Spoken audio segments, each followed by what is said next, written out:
जय शिवराय मित्रांनो, राज्य शासनाच्या माध्यमातून एक नवीन जी.आर. काढण्यात आला. सामायिक क्षेत्राचं वाटणीपत्र कलम 85 अ नुसार करण्यासाठी त्याच्या माध्यमातून सूचना दिल्या आणि राज्यामध्ये जेवढी काही सामायिक खातेदारक क्षेत्र आहेत, जे काही शेतकरी आहेत, अशा शेतकऱ्यांच्या क्षेत्राचं विभाजन करून त्यांचा स्वतंत्र सातबारा स्वतंत्र नकाशा करण्यासाठी याच्या माध्यमातून काही सूचना देण्यात आल्या. मित्रांनो, एकंदरीत आपण जर पाहिलं तर शेतकऱ्यांना प्रत्येक वर्षी हा एक प्रॉब्लेम येतोय की ज्याच्यामध्ये पीक विमा काढत असताना असेल, पीक कर्ज घेत असताना असेल, आलेली नुकसान भरपाई घेत असताना असेल, या बाबीमध्ये खूप मोठी अडचण ठरते. हे सामायिक क्षेत्र, सामायिक क्षेत्रधारकांचं आपण पाहिलेलं 2024चं 2025चे बरेच अतिवृष्टीचे अनुदान सुद्धा फक्त सामायिक शेतकरी असल्यामुळे, सामायिक क्षेत्र असल्यामुळे अडकलेली येतात.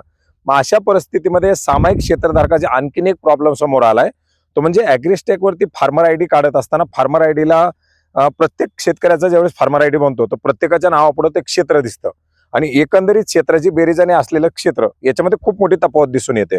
मग अशा प्रकारच्या वेगवेगळ्या येणाऱ्या समस्या ज्या आहेत त्या समस्या सोडवण्यासाठी राज्य शासनाच्या माध्यमातून या कलम 85 नुसार जे काही सामायिक क्षेत्र येतं याची वाटणी करण्यासाठीचा एक मोहीम राबवण्यासाठीचे एक निर्देश दिलेले आहेत. मग आता आपण जर पाहिलं तर एकंदरीत जमिनीची वाटणी याच्यावरही मोठे प्रश्न पडतात. मग आजच्या या व्हिडिओमध्ये आपण ही जमिनीची वाटणी कशा प्रकारे केली जाते, याच्यासाठी अर्ज कसा करायचा, येणारा खर्च किती असतो, याच्या अर्जाचा नमुना आणि याच्या संदर्भातील जे काही वेगवेगळे नियम कायदे ते सुद्धा आपण समजून घेणार आहोत.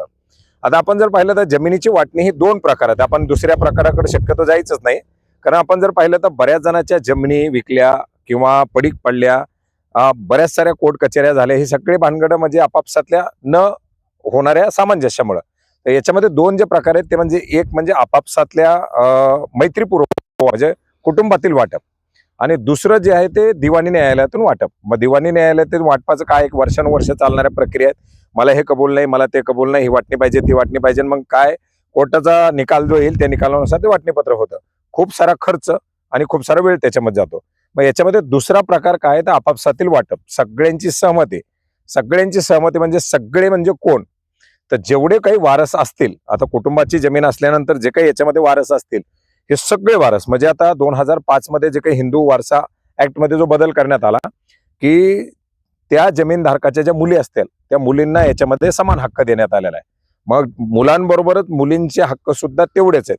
मग याच्यामध्ये मुली असतील मुलं असतील यांची सहमती होणार. आता मुलींना जमीन पाहिजे की नाही पाहिजे हा विषय वेगळा आहे. आता त्या सहमती पत्रामध्ये जर एखाद्या मुलींनी सांगितलं की आम्हाला त्याच्यामध्ये जमीन नकोय तर त्या सहमती पत्रानुसार ते वाटणीपत्र पुढे होतं. मग याची प्रक्रिया काय आणि त्याच्यासाठी लागणारा अर्ज वगैरे आपण समजून घेऊया. तर प्रक्रिया काय तर याच्यामध्ये कुटुंबाला आपापसात बसून सर्वांना एक सहमती पत्र बनवायचंय की कोणाला कोणती वाटणी असणार आहे, कोणाला कोणती वाटणी असणार आहे, किती कोणाला क्षेत्र जाणार, किती कोणाला क्षेत्र जाणार. आणि हे फक्त तोंडी करून चालणार नाही, याच्यामध्ये लेखी वाटणीपत्र करायचं. मग लेखी वाटणीपत्र म्हणजे काय की पहिले एक 100 रुपयाच्या स्टॅम्पवरती वाटणीपत्र करून, 500 रुपयाच्या स्टॅम्पवरती वाटणीपत्र करून तलाट्याकडून ते फिरवडले जायचे. आता ते चालत नाही किंवा ते लिगली नाहीत. मी पूर्वीच्या व्हिडिओमध्ये सुद्धा सांगितलंय की जर पुढे जर काही न्यायिक भानगडी जर आल्या तर त्यामध्ये हे प्रकार खूप धोकेदायक ठरतात. त्याच्यामुळे एक बॉन्ड पेपर त्याच्यावरती तुम्ही 100, 200, 500 जो काही बॉन्ड असेल, नॉर्मली 500 रुपयाच्या बॉन्डवरती हे करू शकतो.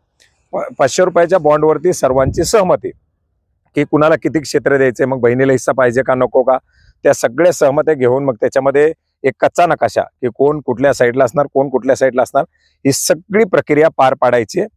त्याच्यानंतर 2 साक्षीदाराच्या समक्ष तुम्हाला याची नोंदणी करायची. मग आता बरेच जण ती नोंदणी करायची म्हणजे पुन्हा खर्च. पहिलं तर तुम्ही म्हणले कलम 85 तलाट्याच्या माध्यमातून नोंदणी, तहसीलच्या माध्यमातून नोंदणी, खर्च. महाराष्ट्र शासनाच्या माध्यमातून या जमिनीची जी काही नोंदणी आहे, या वाटपाची ज्या नोंदणी आहेत त्याच्यावर असलेलं नोंदणी शुल्क जे काही मुद्रांक शुल्क आहे ते हटवलंय. फक्त 200 रुपयाची फी लागते. नवा जी.आर. आला होता, बरेच जण म्हणले 200 रुपयात वाटणी म्हणून व्हिडिओ आला, अशा प्रकारची अंमलबजावणी होत नाही. होते. तुमच्या आपापसातील ज्या काही वाटण्या असतात त्या वाटणीचं जे काही तुमचं तुम्ही बनवलेलं एक सहमतीपत्र असतं, त्या सहमतीपत्रानंतर तुमची नोंदणी करण्यासाठी तुम्हाला फक्त 200 रुपयाचा स्टॅम्प द्यावा लागतो. या 200 रुपयाच्या स्टॅम्पच्या आधारे तुम्हाला तुमच्या नोंदणी कार्यालयामध्ये नोंदणी करून घ्यायची. 2 साक्षीदार याच्यासाठी लागतात. आता ही नोंदणी झाल्यानंतर विषय संपला का नाही, ही नोंदणी झाल्यानंतर तुम्हाला हे काही जे नोंदणीचं पत्र आहे, तुमचे जे काही सहमती पत्र आहे, ही सगळी कागदपत्र, आता ही कागदपत्र याच्याबरोबर तुमचा सातबारा असतो, तुमचा जुने काही फेरफार असतील त्याचा डाटा, तुमचे आधार कार्ड वगैरे, याची काही माहिती आहे ती सगळी कागदपत्र पूर्तता केल्यानंतर तुम्हाला तलाट्याकडे काय करायचं, याचा फेर वडण्यासाठी द्यायचंय, म्हणजे याच्या फेरफारासाठी द्यायचंय. आता ह्या कागदपत्राच्या आधारे तलाट्याकडून याचा फेर वडला जातो. आता फेरासाठी सुद्धा ऑनलाईन पद्धतीने अर्ज आहे, ते वारसाचे वगैरे फेर असतील तर तुम्ही त्याच्यात करू शकता, परंतु हा जर काही वाटपाचा फेर असेल तर तुम्ही डायरेक्टली ते तलाट्याकडे सुद्धा सबमिट करू शकता. आणि पुढे तलाट्याच्या माध्यमातून या कागदपत्राची पाहणी केल्यानंतर तलाट्याच्या माध्यमातून याचा फेर पडला जातो आणि पुढे सातबाऱ्यावरती याच्या नोंदी येतात. अर्थात स्वतंत्र प्रत्येकाचा सातबारा होतो. आता जी काही मोहीम हाती घेतलेली आहे की पोटहिस्स्याची मोजणी, पोटहिस्स्याचा स्वतंत्र नकाशा, पोटहिस्स्याचा सातबारा वगैरे वगैरे, तो हाही याचाच भाग आहे. म्हणजे एकंदरीत आपण जर पाहिलं तर राज्य शासनाच्या माध्यमातून 2-3 GR काढण्यात आले. एक तर पोटहिस्स्याची मोजणी, पोटहिस्स्याचा स्वतंत्र सातबारा, पोटहिस्स्याचा नकाशा, आणि त्यालाच समांतर ती प्रक्रिया पार पाडण्यासाठी ही एक त्याच्यामधीलच एक भाग आहे.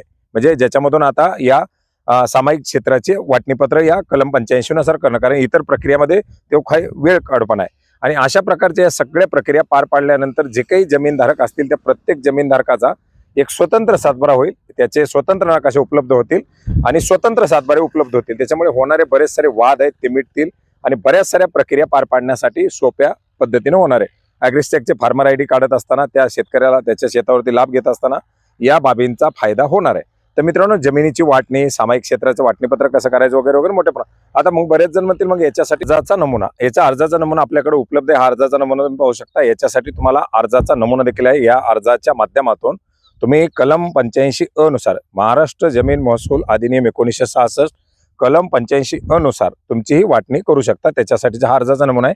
कोणाला जर अर्ज हवा असेल तर डिस्क्रिप्शन बॉक्समध्ये त्याची लिंक दिलेली आहे, कमेंट करा, मी तुम्हाला त्याचे अर्जाचा नमुना नक्की उपलब्ध करून देईल. आणि जर तुम्ही चॅनलवरती नवीन असाल तर सबस्क्राईब करायला सुद्धा विसरू नका, जेणेकरून अशीच नवीन माहिती तुमच्यापर्यंत पोहोचेल. तर मित्रांनो, कमी खर्चिक, कमी नुकसान करणारी ही एक महत्त्वाची अशी प्रक्रिया, आणि याच प्रक्रियेच्या माध्यमातून आपल्या जमिनीचं वाटणीपत्र करून घेण्याचा प्रयत्न करा. आता सांगितलं 200, 500, 1000, याच्यापेक्षा तुम्हाला आणखी 1000 ते 2000 रुपये खर्चही करावा लागू शकतो, परंतु एकंदरीत दिवाणी न्यायालयात जाणं, कोर्ट कचेऱ्या करणं आणि त्याच्यामधून वाटण्या करणं हे अतिशय क्लेशदायक आहे आणि अतिशय नुकसानदायक आहे. त्या प्रक्रियेमध्ये जाण्याचा कुठल्याही प्रकारे फंद्यात पडू नका. धन्यवाद.